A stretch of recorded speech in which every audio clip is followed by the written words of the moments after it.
The Heineken family, when crime chases your $13 billion beer empire. Think that green bottle in your hand is just a beer? Think again. Behind that red star lies $13 billion and a family legacy soaked in luxury, crime, kidnappings, and African controversy.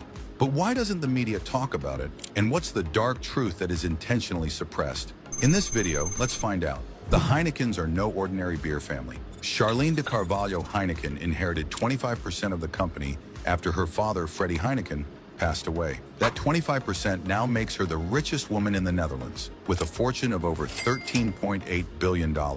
She lives quietly between London and the Netherlands, barely in the headlines. But don't let the silence fool you.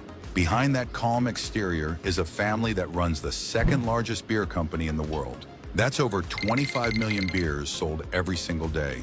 And it's not just regular beer.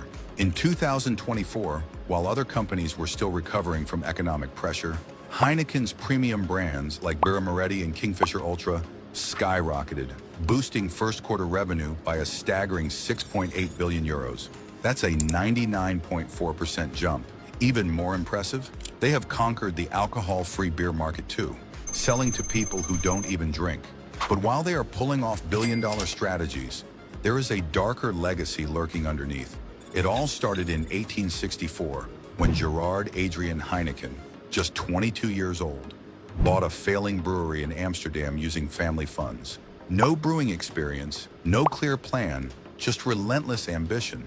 He studied Bavarian fermentation, learned the science behind beer, and transformed the brewery with cutting-edge German technology. In 5 years, he rebranded it Heineken and took over the Dutch beer scene. Then came his son, Henry Pierre, an actual biochemist.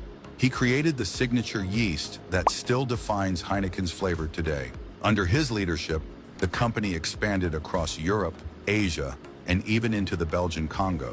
From the very start, Heineken wasn't just about beer, it was about global domination and strategic control. But for all the control they had over their empire, nothing could prepare them for what happened next. November 9th, 1983, Freddie Heineken, then the chairman of the company, and his driver were leaving the company HQ when armed men kidnapped them in broad daylight. The plan had taken 2 years to organize. They were chained inside a hidden warehouse for 21 days, locked behind a fake wall. The kidnappers demanded 35 million Dutch guilders, the biggest ransom in Dutch history. The family paid the ransom. Freddie survived, but everything changed. He emerged paranoid and more private and began living under heavy security. His trauma didn't just change him, it changed how the entire Heineken dynasty operated. From that day forward, the family stayed behind closed doors. But while Freddie was rebuilding his security, another storm was already brewing, this time far from home. In countries like Burundi, Nigeria, and the Democratic Republic of Congo, Heineken expanded aggressively. But that expansion came with troubling consequences. In Burundi, Heineken was accused of being too cozy with the ruling dictatorship.